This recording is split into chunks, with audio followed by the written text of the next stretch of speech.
Next, let's queer up gay culture. Do you hold hands with your LGBTQ partner?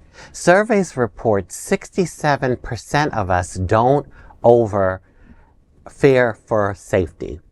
The study conducted by Pride Wine in collaboration with Barefoot Wine surveyed 1,053 LGBTQ plus people in the UK between September 22nd and the 9th of October 2023.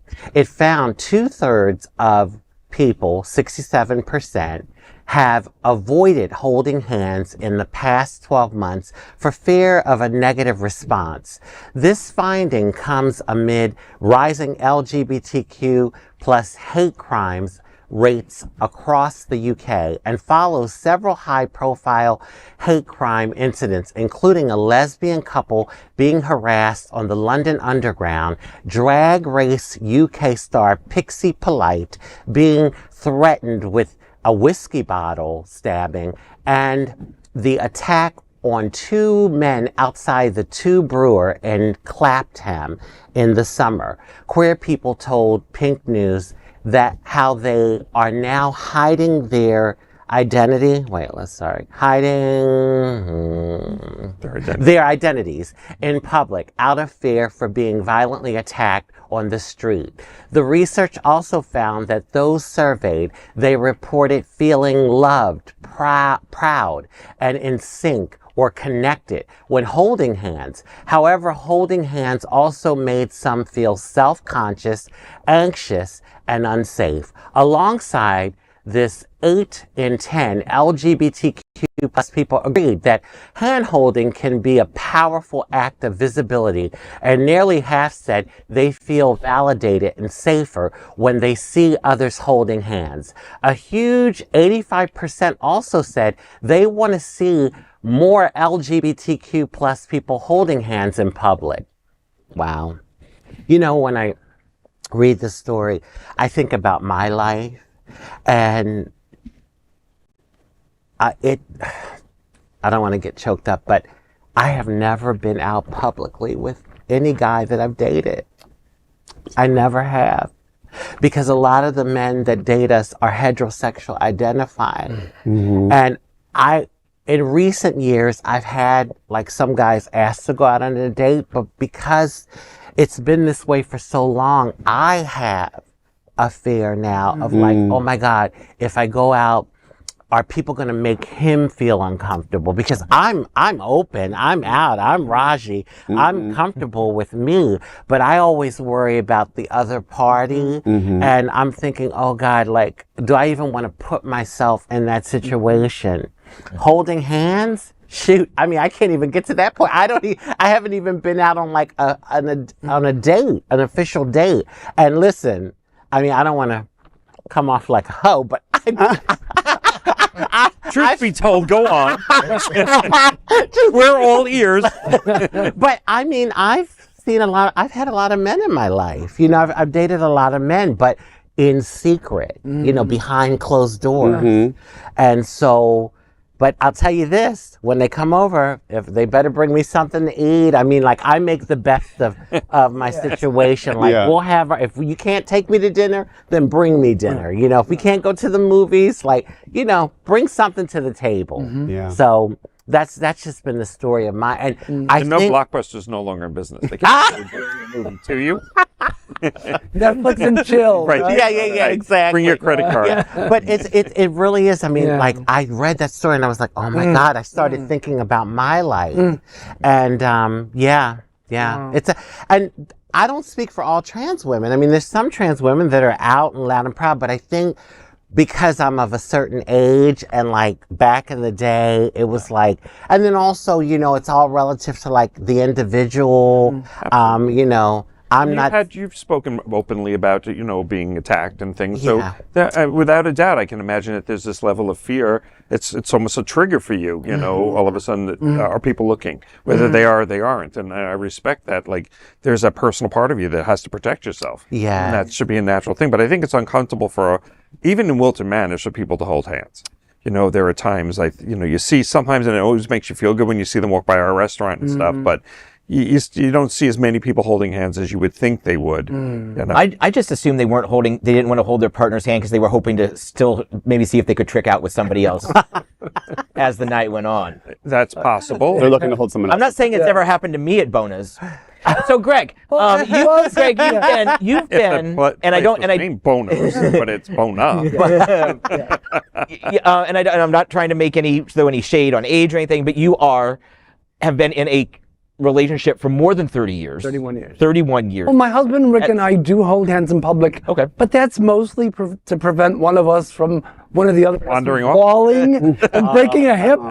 So we kind of just grip onto each other for security. Like, don't fall. But Now 30, but 30 years ago, like, did you all hold hands? That's we what did. I Well, we were living in Chicago. Oh, okay. And there was, a pretty visible gay community and a visible gay neighborhood where you would go. And it was never an issue. But like, what about when you would be, God help you, if you were over in Indiana, in the region, in the Elkhart area, or if you were in suburban Chicago? What point, because you go back 31 years, you're in the early 90s, and obviously you were gay in the 80s as well.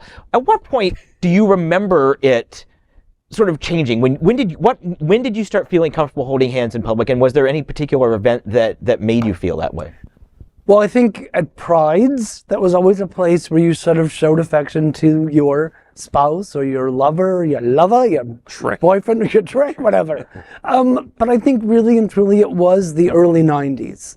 I think that was the turning point, because I had been in I'm sort of a serial monogamist, so I had been in other previous long-term relationships, and I don't really remember holding hands with the others in the 80s, but in the 90s it was clearly things were better, things were improving, and so I can tell you, I remember being in Key West for the first time and holding hands in Key West and walking, and as time has gone on, I would not hold hands in public in Key West anymore. On Duval Street, it's not friendly anymore. Between the cruise ships that are coming in with Middle America, the fact that they've opened up all these mainstream hotels, you get to a point on the island, if you're not near Bourbon Street or 801 or headed in that direction, the island is completely different, and it is not as welcoming as it used to be, which is one of the reasons that when I go down there, I'll tend to stay at the resort that I'm staying at, and we call it the compound, because there's no reason to leave. At least there it's clothing optional, and you can be yourself. And you can't necessarily be yourself anymore. At least I don't feel that way. Yeah. Now, Jeff, I have a question, because you're from a different generation behind Greg, and you've also been in a long-term relationship. Yes. When did you start feeling comfortable holding hands? Do you feel comfortable holding hands in public? Well, it's interesting. I just came back from we went on a family cruise for the week of Thanksgiving with my entire family on a Royal Caribbean ship. And again, I hadn't been in like a big environment like that in a while, where, Tony and I travel, alone or with my son. But, when you're in a cruise ship, it's like you have like a platform of people around you wherever you go. So there were moments where, like, again, we could have just been holding hands or being affectionate. And then I realized, like, there's a lot of people here that are not from the world that I'm from, so it does, I'm always aware of it. I also do think that there are moments where I've been places where I've said, we will, not identify as boyfriends or as partners, because I can feel the energy. I mean, you're talking about Key West. You can walk in Miami Beach in certain places where I do not feel comfortable walking hand in hand. Lincoln Road was a place where you felt comfortable, and you don't anymore as much. I mean, all these places are great places, and I love Key West. But I don't believe that is as comfortable. And part of it is, I'm going to be uncomfortable if I'm staying at, say, a mainstream hotel, the Waldorf in Key West. If you and I were there together and we were sitting out by the pool and you wanted to lean on my chest, I would feel uncomfortable for myself, but also for the family sitting across from me that has their kids, and they feel uncomfortable. So none of us are going to be comfortable. Yeah. It's like, why put myself in that environment? Yeah, that's how I felt on the cruise. Because the children need to learn it. I have a quick question. Round the table real quick, yes or no. Are we being... And we're in a hot spot. We're in a very friendly part of the country. Yeah. But even here, are we being gently cajoled back into the closet? Glenn? Maybe. Yeah.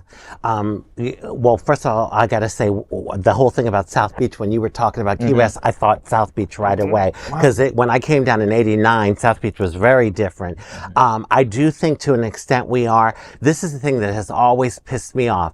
Heterosexual couples can hold hands, they can kiss, they can hug, and it's natural. When we do it, we're flaunting. We're vetting children. I mean, it's like such a double fucking standard. Oh, absolutely. It just pisses me off. And when I heard you all talking, gay men talking, I started like really getting mad about that.